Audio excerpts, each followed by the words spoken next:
Hello everyone and welcome to L'Envers du Décor. Today we are very proud to announce you that we are gonna start a new series of video which is about how to achieve your dream. So we're going to ask many artists about how to achieve your dream, and we're going to make a playlist and so you guys can watch about it. Our first artist that we are gonna interview is Ines McIntosh. Yeah. So if in the future you have some people that you want guys to interview, you can comment below. Exactly. And we can try to make interview with them. Mm-hmm.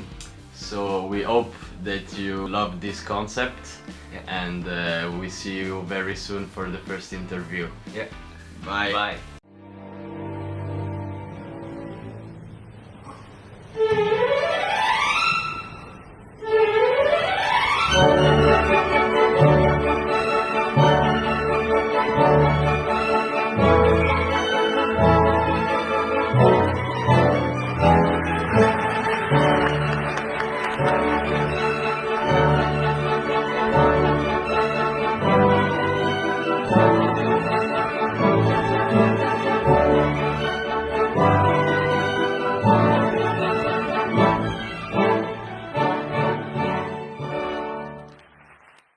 Bonjour à tous et bienvenue à l'envers du décor. On est super heureux aujourd'hui d'avoir avec nous Ines McIntosh pour notre première interview de comment réaliser ses rêves.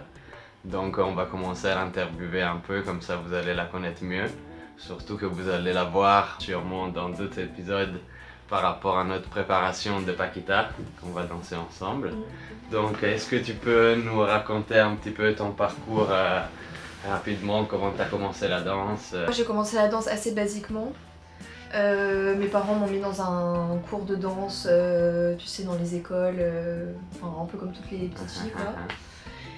Donc c'était plus un passe-temps qu'autre chose. Et puis un jour j'ai vu un reportage sur l'école de danse. C'était chez mes grands-parents, ils avaient enregistré ça parce que je faisais de la danse, donc ils avaient mis ça sur une cassette et ils me l'avaient passé un soir. Et donc de là en fait j'ai décidé que je voulais aller à l'école de danse et que je voulais vivre cette vie-là. Et donc j'ai passé le concours. La première fois j'ai pas été prise. T'as pas été prise la première fois que t'as fait j'étais prise que la deuxième fois. Ah ouais, ok, incroyable. Mais bon, j'avais genre 8 ans donc... Et tu t'étais dit non mais à tout prix je veux rentrer à l'opéra. Ouais, et du coup après je suis allée au CRR de Paris. Ok. J'ai passé 1 an là-bas et ensuite j'ai été prise pour le stage 6 mois à l'école de danse. Ok. Donc j'ai fait Toute l'école ta de danse. scolarité là-bas. Du stage 6 mois à la première division. Après je suis rentrée dans le ballet en 2019. Génial. Et ensuite t'as monté très vite les échelons.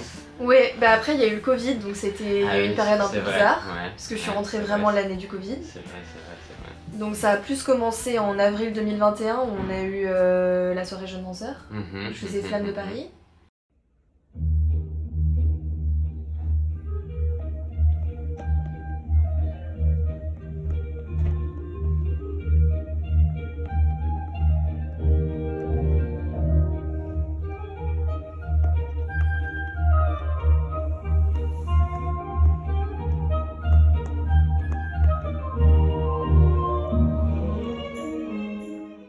J'ai fait ça et en même temps j'ai passé le concours et j'ai été promue coryphée. Et en novembre de la même année, du coup j'ai été promue sujet au concours de novembre.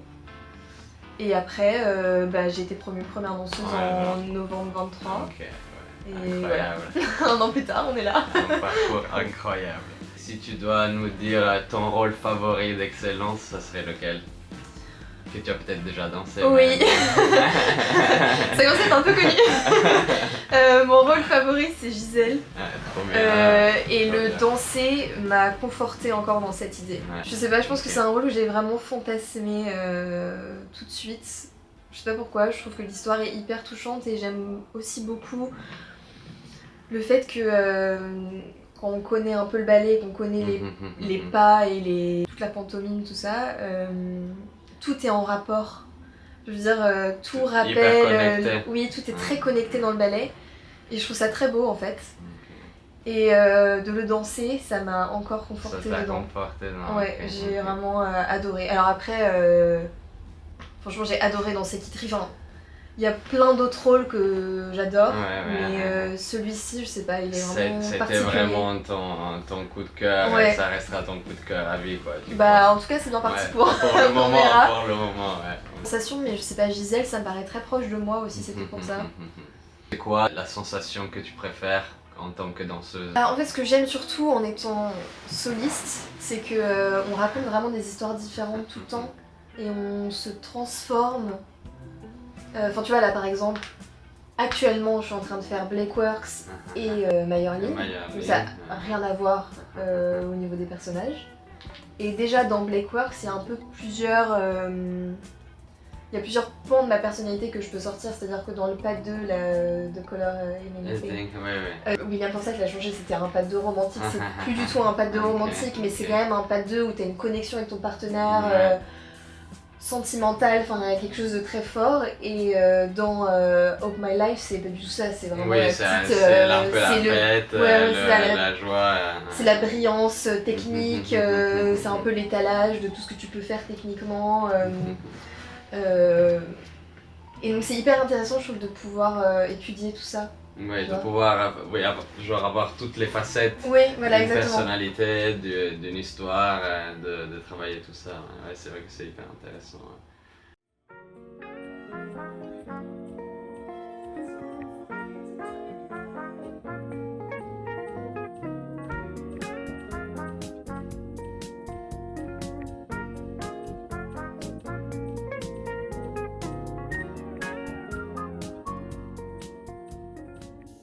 Ouais. Est-ce que tu as des tips sur comment tu gères ton stress, ou est-ce que tu as des rituels, ou peut-être, enfin je sais pas si c'est des trucs que tu veux dire ou pas. Bah, j'ai développé des méthodes, oui, Ok. parce que je suis quelqu'un de très stressé à la base. Donc il y a eu un moment où j'ai pas eu le choix en fait, parce que je pouvais plus. Je pouvais pas envisager d'être soliste avec un stress pareil. Bizarrement, le Covid m'y a beaucoup aidé. Parce que du coup, quand je me suis retrouvée à mon premier concours en avril 2021, donc 1 an et demi après être rentrée dans le ballet, j'étais très frustrée. Très frustrée, et j'étais un peu là, non mais je monte, enfin il n'y a pas le choix parce que j'ai pas envie de perdre du temps, j'ai envie d'avancer, j'ai envie d'avoir des rôles. Et en fait, du coup, je me suis pas laissée stresser. Je me suis obligée à canaliser mon stress. Et un truc qui est apparu à ce moment-là que j'utilise toujours, c'est juste, je me sens encore du moment, c'est très drôle, juste avant d'entrer sur scène pour passer ma variation de concours. J'étais très stressée, je sentais que ça allait pas le faire, et je me suis dit non, je t'interdis de laisser ton stress gâcher ton travail. C'est incroyable. Ah oui, c'est vrai que c'est trop beau. Ouais, parce qu'en fait, tu travailles comme un fou, Ouais. et puis t'arrives en scène, t'es terrorisé, et en fait ça gâche tout. C'est magnifique. Ça gâche ton plaisir, ça gâche le travail que t'as fait parfois, parce que du coup tu fais des erreurs bêtes que tu fais pas d'habitude. Et je me suis dit ça, et ça a marché, et du coup, franchement, c'était la première fois que je me sentais sereine en scène en faisant... j'ai fait la cigarette. C'est vrai que c'est un très bon mode de Et penser. ça marche très bien. Parce qu'en plus, le travail, c'est quelque chose qui reste toujours. Oui, c'est Donc, quelque chose en qui est fait, solide. Tu peux vraiment t'appuyer sur ça, quoi. Ouais. Ah oui, c'est trop bien. Donc ça, c'est un truc que je me dis souvent, quand je sens que... Ne laisse pas ton stress gâcher ton travail. Ouais. Donc ça, c'est un truc qui marche. Est-ce que sinon, t'as des espèces de petites routines, genre... est-ce que tu fais une sieste avant de danser? Est-ce que tu as un horaire particulier? Est-ce que tu manges des choses particulières? Non, pas tant que ça. Pas particulière. Enfin, après, j'aime bien être prête très tôt, parce que j'aime bien prendre le temps de me chauffer, de me mettre dans mon corps, de savoir que je suis pas pressée. De savoir que si je dois rester une demi-heure dans ma loge parce que j'ai trop de temps, bah, je préfère faire ça plutôt que de me dire ah là là, j'ai pas le temps de faire les pas que je voulais. Et en général, je répète toujours ma chorégraphie avant d'aller en scène. Genre tu refais des petits bouts comme ça, ouais. Déjà pour me chauffer, pour me mettre dans mon corps, pour l'avoir fait une fois, pour sentir le mouvement, mais aussi je pense pour me rassurer. Mais du coup c'est un truc qui marche vraiment bien et où j'arrive vraiment à prendre du plaisir en scène. C'est trop bien, c'est un bon conseil, vous devez le garder celui-là. Il marche bien, franchement je le conseille. C'est facile en plus, cool, je sais faire ça. Ouais, c'est vrai. Mais bon, après la base c'est aussi de travailler beaucoup en avance. Oui, c'est bah ce que tu fais c'est beaucoup, comme toujours. que je te vois, mais oui, ok, c'est trop bien. trop bien. Ouais. Et donc la prochaine question c'est qu'est-ce que tu aimes de l'Opéra de Paris et qu'est-ce qui te rend fière d'être danseuse ici dans cette maison? L'Opéra de Paris, c'est quand même une grande institution. C'est un peu là où la danse est née, bon, pas que, on peut pas aussi parler beaucoup de la Russie. La danse qu'on a aujourd'hui, c'est aussi un mélange de beaucoup de techniques qui viennent un peu de partout, mais c'est une grande institution où il y a eu des grands noms, où en fait la danse s'est faite. Et ouais, c'est une fierté, je trouve, de continuer à suivre cette tradition, à suivre ce chemin que tous nos ancêtres, entre guillemets, et tous les gens qu'on admire et qui ont fait de la danse qu'elle est aujourd'hui. Ils nous l'ont transmis et nous aussi, c'est aussi notre devoir. Ouais, c'est vrai, je suis très d'accord avec ça. Ouais. Il faut qu'on continue d'ailleurs de persévérer dans ça. Bah oui, parce qu'on est une grande maison, on a eu... Enfin, on peut citer tellement de monde, je veux dire, en passant par Chauviré, par Liffard, par toute la génération, Le Gris, Guilhem, Nicolas Le Riche, je vais pas citer tout le monde parce que ça prendrait des heures, mais ils ont tous fait évoluer la danse d'une certaine manière. Ils ont créé des nouveaux rôles, des nouvelles choses. Et c'est vrai qu'on a des conditions qui nous permettent de le faire. Donc, on a vraiment beaucoup de chance. C'est vrai. C'est inspirant. Non mais les murs sont inspirants aussi. Oui, les murs ils sont inspirants. C'est vrai que tous les fantômes de l'opéra, ils sont vraiment là. Ils sont vraiment là, on les sent des fois. Ouais, c'est vrai, c'est dingue.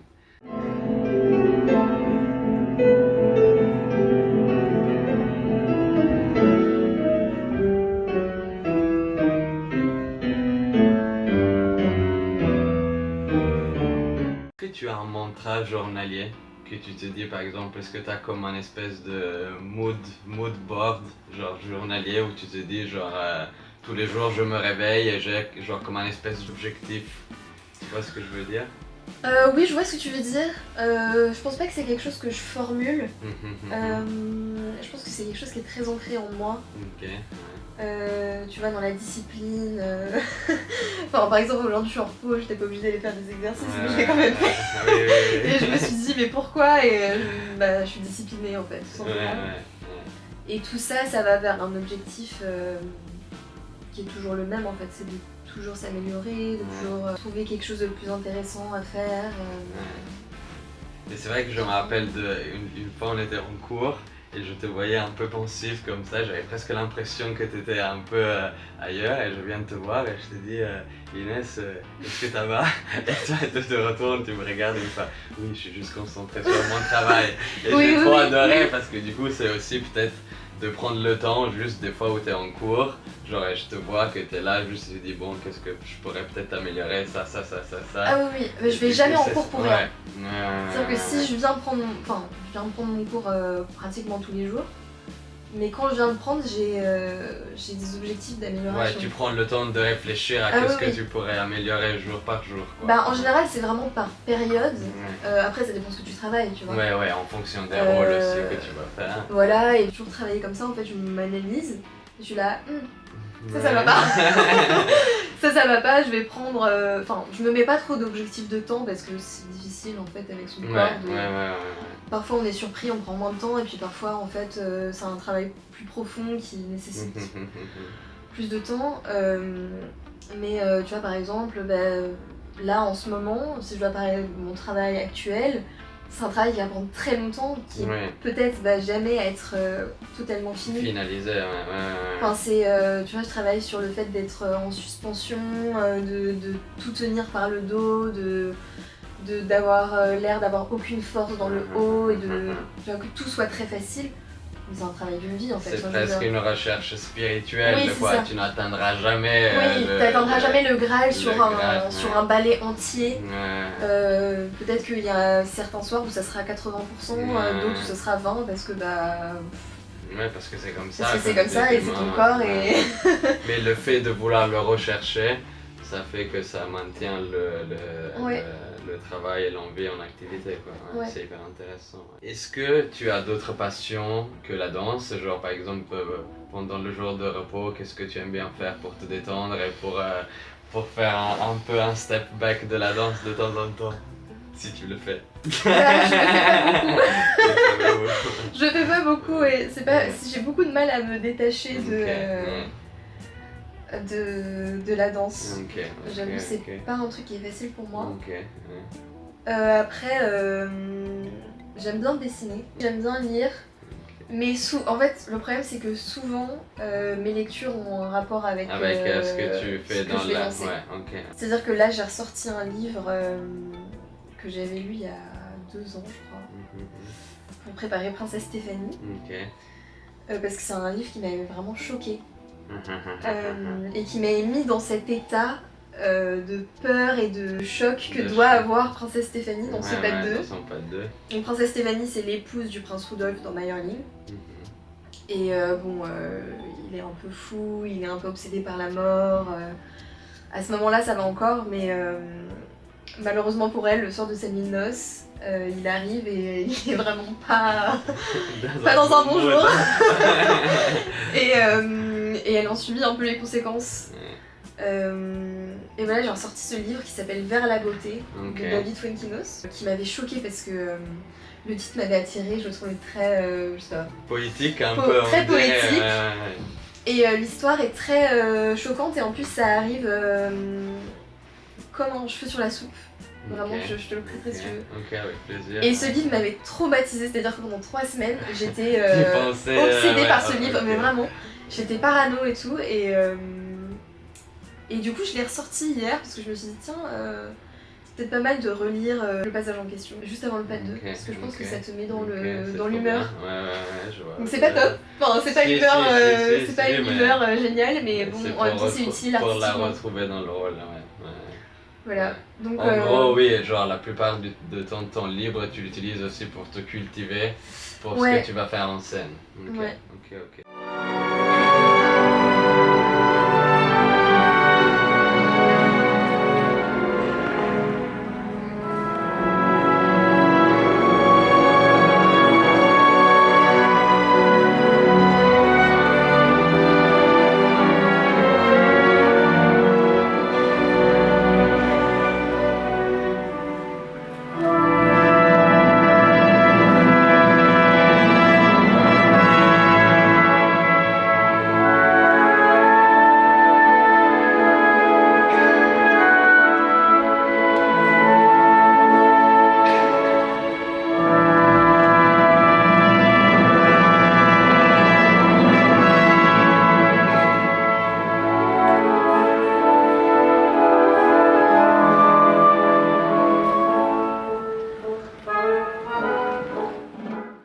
Prochaine question, et ça c'est, on a eu plein d'abonnés qui dès qu'on a dit qu'on allait faire une interview avec toi, ils étaient hyper contents parce qu'ils t'ont vu au Japon et qu'ils étaient super contents de tes prestations au Japon et tout ça. Et en fait ils demandaient si tu pouvais leur dire qu'est-ce qui t'a le plus marqué de quand tu as dansé au Japon et du Japon même en soi. J'ai quand même été beaucoup marquée par le Japon et je pense que c'était mon premier choc culturel, le Japon. C'est la première fois où vraiment je découvrais une nouvelle façon de vivre et j'étais un peu choquée, je suis là, ah oui d'accord. Non mais tu sais, parfois dans une discussion quelqu'un va te dire ah oui vraiment ça n'a rien à voir, et puis en fait tu te dis oui bon, tu te rends pas compte. Tu te rends pas compte, et en fait quand il y est vraiment c'est vraiment un autre monde de modernité, d'habitudes culturelles, de mœurs. Je sais pas si t'avais fait ça, mais j'étais vraiment choquée. Bien sûr. Et c'est très beau, enfin, j'ai trouvé ça très beau et très enrichissant et très intéressant. Et en fait, on a parfois l'habitude dans la société actuelle où on a accès à tout le temps. Et où en fait on voit tellement de choses sur les réseaux sociaux qu'on a l'impression de connaître. Surtout le Japon, c'est quand même une destination dont on parle beaucoup et on a l'impression de connaître, et en fait quand on y est ça n'a rien à voir avec ce qu'on en sait en France en tout cas. Du coup c'est hyper cool de découvrir ça en fait. Ouais. C'était vraiment, chaque recoin était passionnant, enfin en plus j'ai eu un peu de la chance parce que je suis restée 1 semaine où en fait je dansais pas vraiment, j'étais un peu je prenais les cours le matin mais j'étais un peu en touriste, donc j'ai vraiment beaucoup visité. Et ouais, j'ai adoré découvrir la culture et les habitudes. Et est-ce que tu as ressenti des sensations particulières de danser pour le public japonais?